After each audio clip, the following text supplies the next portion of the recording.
Order যে আইন নয় সেটার উল্লেখ করেছেন।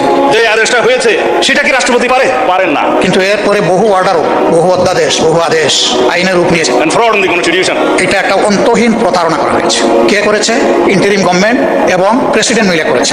তো সেই জন্যই আমি রাষ্ট্রপতিকে জিজ্ঞেস করছিলাম, মাননীয় রাষ্ট্রপতি, এই আদেশকে আপনি জারি করতে পারেন? তার উপর অনেকে ট্রল করেছে, তিনি বলেছেন যে আমি তো পারি না, আমাকে পারাচ্ছে। এইটা তো নভেম্বরের 13 তারিখ হয়েছে, আর ভোট হয়েছে 26 সালের 12 ফেব্রুয়ারি। দীর্ঘ সময় মাঝখানে ছিল। আমরা প্রথমে দাবি করেছিলাম গণভোটটি আগে হোক এবং সংসদ নির্বাচন পরে হোক। কেউ নির্বাচন তখন চায় না, কিন্তু নির্বাচন আদায় করে নিতে হয়েছে। কিন্তু বিএনপির দাবির কারণে, একই দিনে হওয়ার কারণে, ওনাদের গণভোট এবং সংসদ নির্বাচনের দাবিটা সরকার গ্রহণ করার কারণে ওনারা ফরমালি সরকারকে অভিনন্দন জানিয়েছে। জনগণ কি চায় সেটা আমরা জনগণের কাছে ছেড়ে দিই। প্রস্তাব তো আমিই করেছিলাম বিএনপির পক্ষে। সার্বভৌম জনগণের কাছে যাই, তারা এই জুলাই সনদের পক্ষে আছে কিনা আমরা জেনে নেই। আমিও বলি, মাননীয় প্রধানমন্ত্রী বলেন যে সবাই গণভোটে হ্যাঁ বলুন। আমার নেতারা বলেছে যে গণভোটের পক্ষে হ্যাঁ বলুন। যদি বেশিরভাগ জনগণ এটা সমর্থন করে তাহলে আমরা এটা সবাই মানব।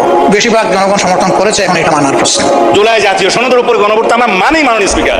জনগণ ভোট দিয়েছে। আমরা আমাদের জায়গায় আছি, আমরা জায়গা পরিবর্তন করি নাই। দালিলিকভাবে বললাম, আপনারা সরে গেছেন, আমরা সরে যাইনি। গণভোটে কি কি বিষয় অন্তর্ভুক্ত হবে তা কিন্তু আগেই তাদের ওয়েবসাইটে প্রচার করা হয়েছে। নির্বাচন কমিশন এটা করেছে যথেষ্ট সময় দিয়ে। কিন্তু গণভোটের অধ্যাদেশের মধ্যে কি কখনো এইরকম তফসিল দিতে পারে? আমরা দেখেছি সরকারি দলও এটা দেখার কথা। জনগণ গণভোটকে গ্রহণ করে নিয়েছে। আমরা সরকারি দলকে আন্তরিকভাবে আহ্বান জানাবো, আমরাও গ্রহণ করার মাধ্যমে জনগণকে সম্মান করি, তাহলে এই সংসদ সম্মানিত হবে ইনশাআল্লাহ।